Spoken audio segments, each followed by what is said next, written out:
Hello guys, happy day. Ito ang ganap ng inyong ka-travelers kagabi. Pumunta kami sa Panganiban para kasi maglalaro yung anak kong si Miles Kevin. Kaya lang hindi pa nagsisimula ang game. Kaya lumabas muna kami na masyal muna kami. Kasi gusto ko makita yung Jose Panganiban kapag gabi, pag magpa-fiesta. Ayan guys, pumasok kami sa kanilang tinatawag na food hub. Pwede kayo dyan bumili ng pagkain kung halimbawa gusto niyo mag-snack, napagod kayo sa pamamasyal. Diyan kayo pupunta sa lugar na yan. Kasi yan talaga, diyan talaga nakalagay yung mga tindahan nila ng mga pagkain, nakahiwalay siya. Then lobas na kami guys, para pumunta naman kami sa carnival. Kasi hindi naman kami magtatagal kasi tinatapos lang namin yung game kasi pagkatapos ng isang game, yung anak ko nang maglalaro. Ayan, nakita niyo naman, nagkakadakad kami dyan. Ay, may lobo. Gusto ko yatang bumili ng bunso ko, dalaga na maglulubo pa. Yan guys, habang lalakad kami, makikita nyo may mga bike kasi nire-rent nila yan. Pwede mag-rent ng bike. Then yung mga palanyag, kahit gabi bukas siya, kung wala kayong time, mamili ng umaga, pwede kayo sa gabi. And guys, dati, hindi ba ganyan kalaki space at kaganda yung lugar na yan. Pero napakalaki na ng improvement ng Jose Panganiban. Kitang-kita nyo naman, malawak na at malaki ng space kung gusto ninyong mamasyal guys. Ayan, habang palapit kami, nakikita ko na yung dulo ng carnival. So, excited na ako. Ayan, pwede kayo mamasyal dyan.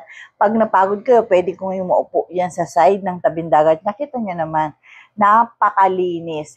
O, katulad niya, may nagde-redate. Ang ganda pa ng buwan, dilaw na dilaw. Ayan guys, habang papalapit kami, kitang-kita nyo naman yung napakaganda at napakaliwanag na ilaw. Ayan guys, malapit na kami, liliko na kami. Hanggang dyan, pwede mag-bike ang mga bata. So, pag maga at gabi, may oras lang sila kung hanggang oras ng pwedeng biking nila. At least yung mga bata, may mga libangan na hindi puro na ng cellphone ang ginagamit nila. And guys, nakapaskil naman dyan ang ating picture ng ating butihing mayor. Ayan guys, nakita nyo naman. Salamat sa kanila. At ang ganda na ng Jose Panganiban. O, ayan guys, nakita nyo hanggang dyan nagbabike ang mga bata. Napakalinis ng waywalk nila guys. Ayan, sa kabila, meron pa rin mga palanyag kung gusto nyo mamili kahit gabi na. Pwede pa rin. Ayan guys, tatawid na kami.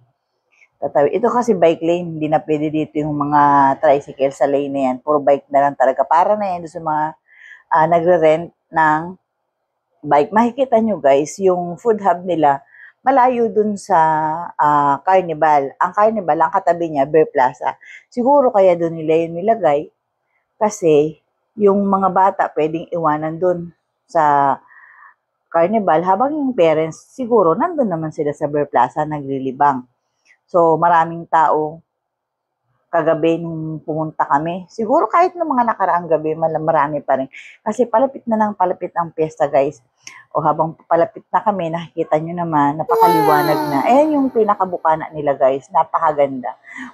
Napakaganda na, ang daming tindang lobo, mga bata, para sa mga bata namamasyal kung gusto nang bumili. May mga bukas pang bilihan ng mga laruan. Ayan guys, kita nyo na malapit na kami. O, ayan, dito na kami sa gilid, di na kami pumasok kasi hindi naman kami sasakay. Kahit naman guys, nung bata pa ako, kasi mahiluhin ako, hindi ako sumasakay sa mga ganyan. Hanggang tingin-tingin lang ako. Masaya na ako na tinitingnan ko lang sila. Kita mo guys, tong-to ang mga batang nakasakay dyan.